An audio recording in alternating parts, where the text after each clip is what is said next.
Why does it say recording?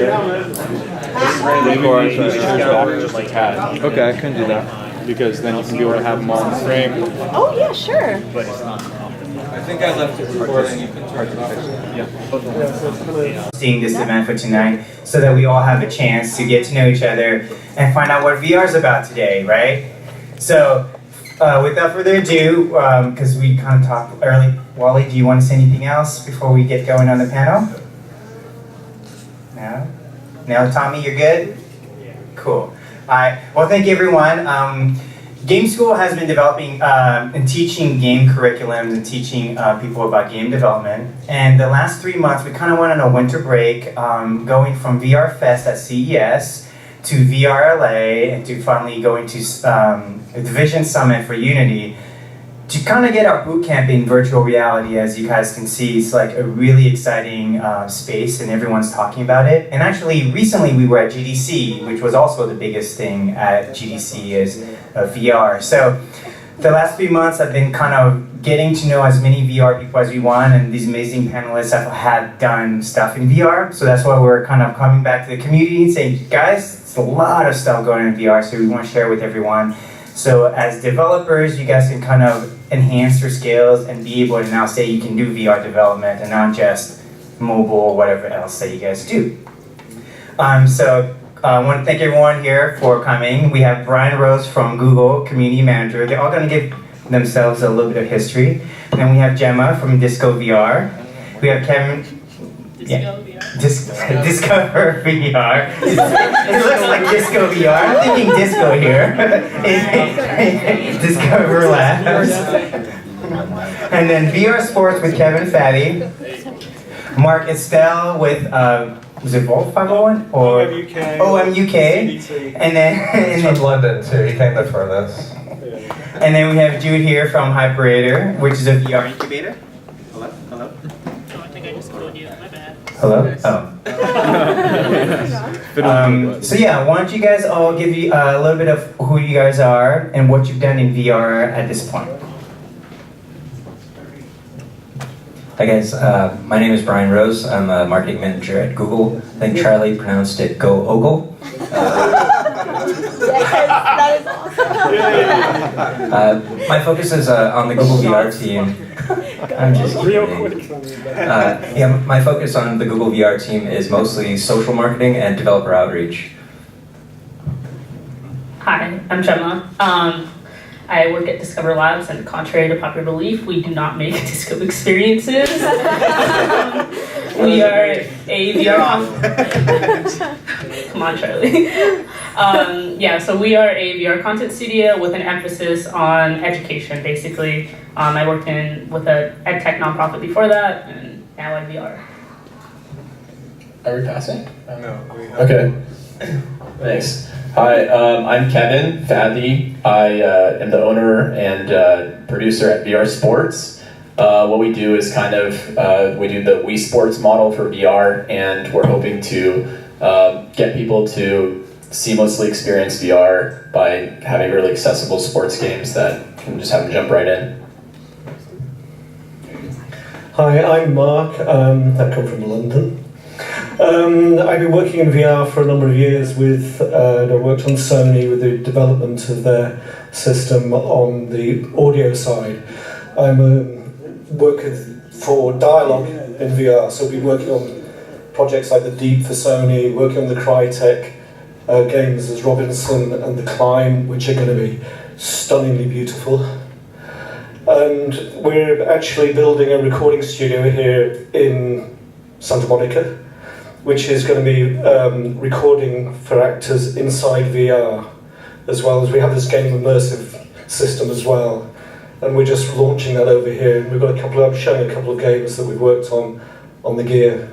So it's been kind of fun, and we kind of see about 2 years into the future, we think. And it's kind of exciting. I've been doing this for 20 years, and it's just like one hell of an industry to be in. So, It's super exciting. If you see his work, then video gaming, it's really hard for actors to read the scripts because they don't have scripts like movies do.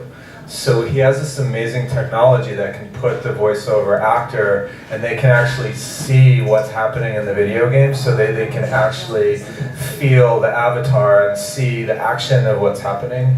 It's amazing technology, and I think you'll be sharing it like as software programming that everyone could download at some point, right? yeah, the whole thing is driven by, well, for the game stuff, there's a thing called Creative Dialogue Tools, Okay. which is, yeah. Okay, you can talk about that a little bit. And I have a company called The Hyperator. I'm actually a partner. Charlie and I are founders of The Hyperator. We incubate companies like Game School. We have an architectural project of Hollywood and Highland that we're doing. It's a 1927 building, mainly for architectural preservation. They need to renovate the building to get it up to code, and literally the bathrooms are between floors and the stairs, and they've got to gut it, and just it's going to lose its charm. So architectural preservation is a great opportunity in virtual reality. Also working on things in architecture as digital assets that could then be downloaded digitally or sold to video game designers. Actually, Gemma was really helpful working with me on creating the legals for that, because how do you protect that? So we came up with a digital asset agreement, which is kind of like having a property agreement if you're in the movie business or something like that for location.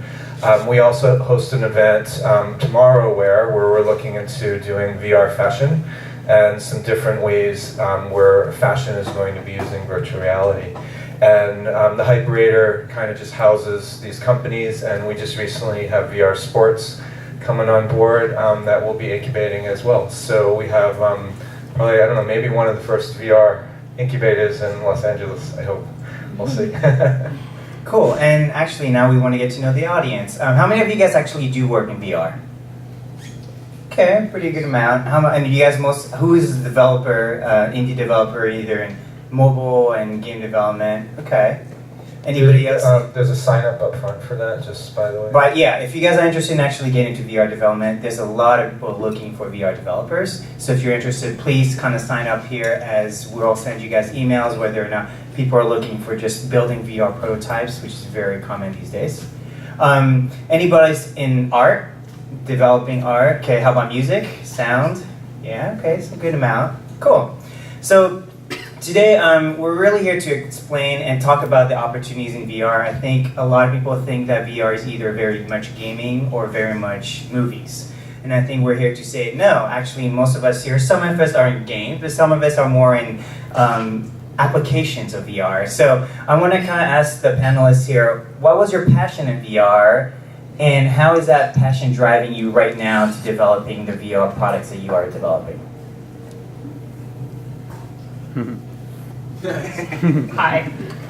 So I did a lot of game dev before, and then somebody just kind of put a rift into my hands and was like, you should probably quit just making basic games and try to learn something else. So that's what I did, and I learned pretty basic VR development, I think, and then I just started doing it over a period of time where I got semi-decent at it until I was able to meet some people who were actually really good at it to teach me what to do. But I had worked with an education nonprofit for 2 years, and I couldn't see myself leaving education, but I didn't want to be in like a company where I was no longer doing development, because it was just a lot of administration stuff, looking for funding, dealing with community, which is all great, but there's no programming involved. So I kind of met up with a friend, and we figured out that education is a great application for VR. And I didn't want to leave education, so the easiest route was to just kind of merge the two. How so?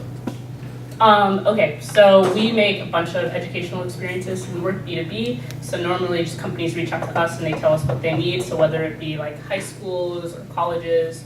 What we're most excited about is when we work with colleges, specifically like vocational training. So nursing schools, they pay millions of dollars a year just for their simulation labs, which is like really important when people are training to like help other people. And so like some vocational schools just don't have simulation labs, or like they have really old ones that they're just not allowed to use because they can't keep up with code that changes every year. So we make the simulation labs for them, or different modules and experiences within VR. In certain schools in Canada, our tests are now certified that you can become a certified nurse